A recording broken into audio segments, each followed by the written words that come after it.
Carta abierta a los católicos perplejos por Monseñor Marcel Lefebvre. Capítulo 17. ¿Qué es la tradición? Ahora, igual que antes, el modernismo es lo que está corroyendo a la Iglesia desde el interior. Consideremos todavía algunos puntos de la encíclica Pascendi que coinciden con lo que estamos viviendo. Recordemos que Monseñor habla en los años 80 del siglo XX. Cito: puesto que su fin es completamente espiritual, la autoridad religiosa tiene que despojarse de todo aparato exterior, de todos sus pomposos ornamentos con los que se presenta como un verdadero espectáculo, porque olvidan que la religión, si bien pertenece al alma, no está, sin embargo, confinada a ella, y que el honor que se le da a la autoridad se le da a Jesucristo que la ha instituido. Fin de cita. Debido a la presión que ejercen esos charlatanes, Pablo VI abandonó la tiara. Los obispos dejaron la sotana morada e incluso la negra y el anillo. Los sacerdotes se visten de civil y la mayor parte de las veces de un modo descuidado a propósito.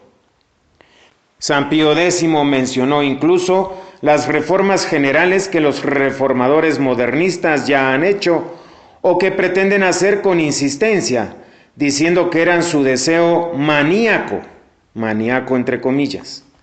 Las reconocemos en este párrafo.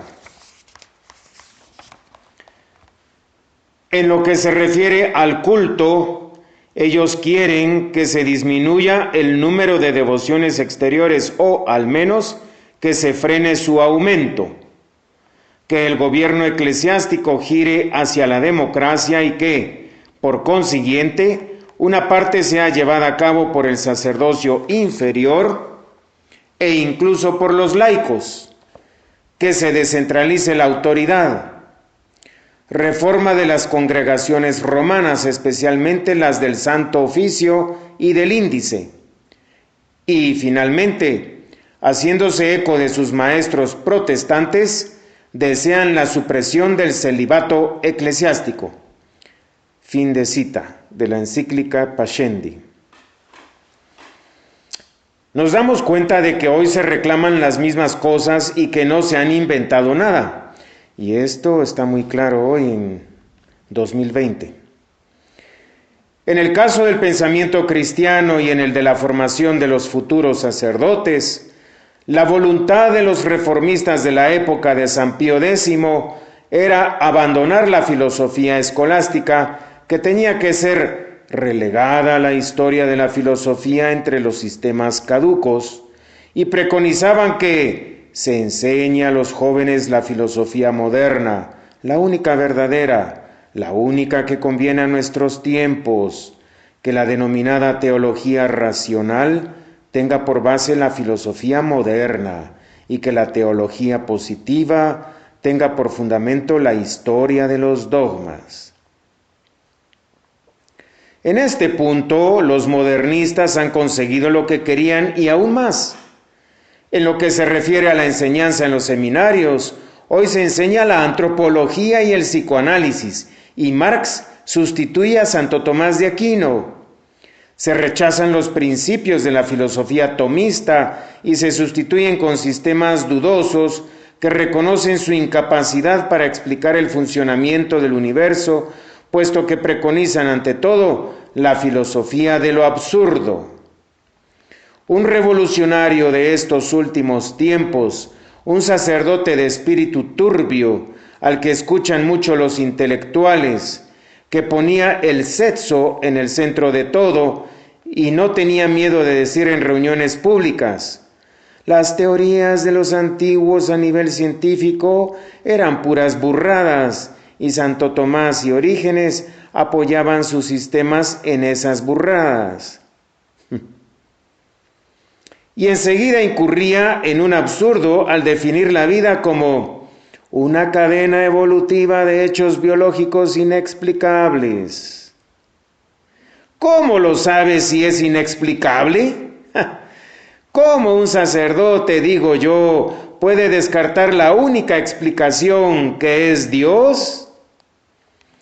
Los modernistas quedarían reducidos a nada si intentaran defender sus elucubraciones contra los principios del doctor Angélico, las nociones de potencia y de acto, de esencia, de sustancia y de accidentes, de alma y de cuerpo, etc. Al eliminar estos conceptos, los modernistas hacen que la teología de la Iglesia se vuelva incomprensible y, como se lee en el motu proprio Doctoris Angelici, cito, de ahí se sigue que los estudiantes de las disciplinas sagradas ya ni siquiera perciben el significado de las palabras mediante las cuales el magisterio expone los dogmas que Dios ha revelado. Cuando se quiere cambiar el dogma y atacar la tradición, necesariamente hay que atacar a la filosofía escolástica. Pero, ¿qué es la tradición? Esta palabra se suele entender mal. Se la asimila a las tradiciones, como las de los oficios, las de las familias o las de la vida civil, o al ramo que se pone en el techo de una casa cuando se ha puesto la última teja, o a la cinta que se corta cuando se inaugura un monumento, etc. Yo no me refiero a estas cosas. La tradición no son las costumbres que nos ha legado el pasado y que se conservan fielmente, aunque ya no estén muy claros los motivos. La tradición se define como el depósito de la fe transmitido por el magisterio de un siglo a otro. La tradición se define como el depósito de la fe transmitido por el magisterio de un siglo a otro. La revelación es la que nos ha dado este depósito, es decir, la palabra de Dios confiada a los apóstoles y cuya transmisión aseguran sus sucesores. Sin embargo, hoy quieren empujar a todo el mundo a investigar, como si el credo no lo hubiésemos recibido y como si el Señor no hubiese venido a traernos la verdad de una vez por todas. ¿Qué pretenden encontrar con toda esa investigación? Los católicos, a quienes les quieren imponer replanteamientos entre comillas, después de haberles quitado las certezas que tenían, tienen que acordarse de esto. El depósito de la revelación se completó el día de la muerte del último apóstol. Ya no se puede cambiar nada hasta la consumación de los siglos. La revelación es irreformable. El Concilio Vaticano I lo recordó explícitamente diciendo: la doctrina de fe revelada por Dios no ha sido propuesta a las inteligencias como una invención filosófica que pudiera perfeccionarse, sino que ha sido confiada como un depósito divino a la esposa de Jesucristo, la Iglesia, para ser fielmente guardada por ella e infaliblemente interpretada. Fin de cita. Pero se dirá que el dogma que proclamó a María como Madre de Dios solo se remonta al año 431, que el dogma de la transubstanciación al año 1215, que la infalibilidad del Papa a 1870, etc. ¿Eso no es una evolución? No, de ninguna manera. Los dogmas definidos a lo largo de los tiempos ya estaban contenidos en la revelación. La Iglesia simplemente los ha hecho explícitos. Cuando en 1950 el Papa Pío XII definió el dogma de la Asunción, dijo precisamente que esta verdad, la subida al cielo de la Virgen María en cuerpo y alma, ya se encontraba en el depósito de la revelación y en los textos que nos habían sido revelados antes de la muerte del último apóstol. No puede haber nada nuevo ni se puede agregar un solo dogma. Solo se pueden expresar los dogmas que existen de un modo más claro, hermoso y grande. Esto es algo tan seguro que es la regla que tenemos que seguir para juzgar los errores a los que nos enfrentamos cada día y rechazarlos sin ninguna concesión. Bossuet lo decía enérgicamente, cito: cuando hay que explicar los principios de la moral cristiana y de los dogmas esenciales de la Iglesia, todo lo que no aparece en la tradición de todos los siglos y especialmente en la antigüedad, no solo es sospechoso, sino malo y condenable. Repito, todo lo que no aparece en la tradición de todos los siglos y especialmente en la antigüedad, no solo es sospechoso, sino malo y condenable. Este es el principal fundamento sobre el que se apoyaron todos los santos padres de la Iglesia y más que nadie los papas, para condenar las doctrinas falsas, porque la Iglesia romana nunca ha odiado nada tanto como las novedades. Fin de cita.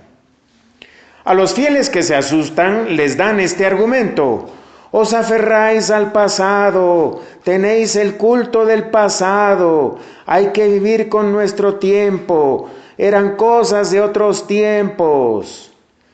Algunos, desconcertados, no saben qué decir y sin embargo la respuesta es bien sencilla.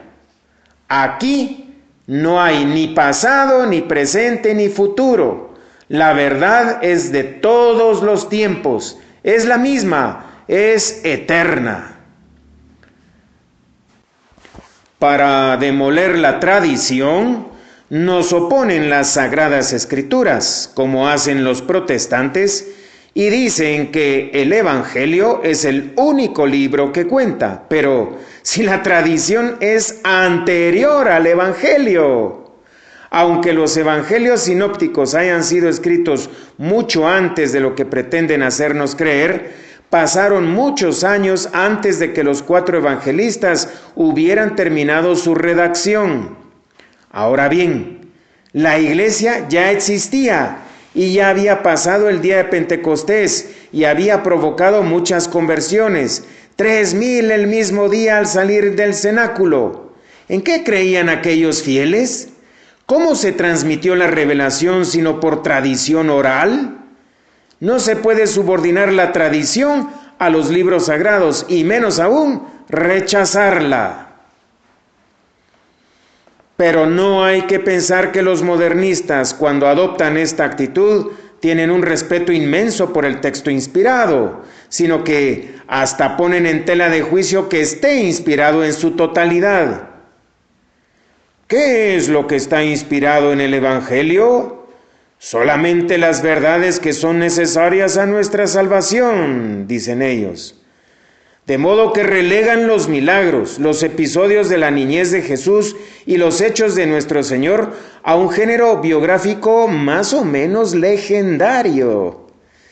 En el concilio se discutió esta frase: solamente las verdades necesarias a la salvación. Solamente las verdades necesarias a la salvación.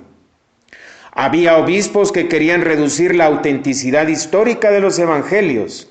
Eso muestra hasta qué punto el clero está carcomido por la gangrena del neomodernismo. Los católicos no tienen que dejarse engañar. Todo el evangelio está inspirado.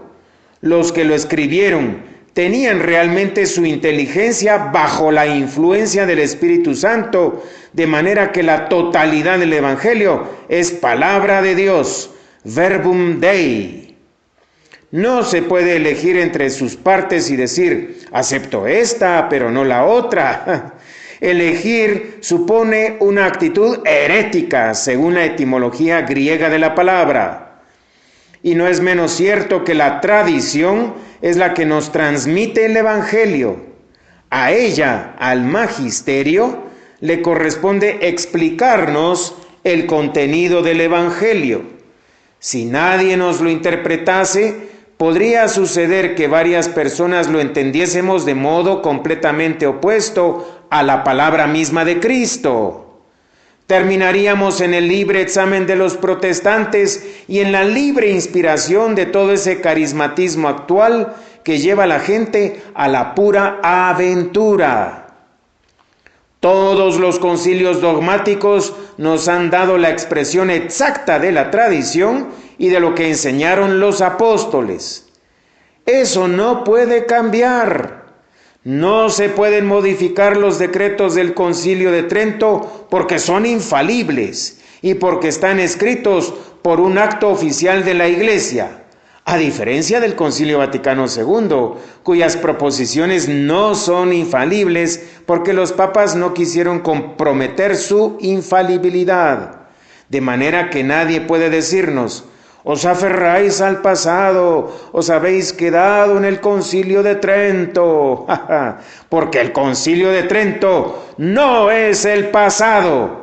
La tradición tiene un carácter intemporal, se adapta a todos los tiempos y a todos los lugares.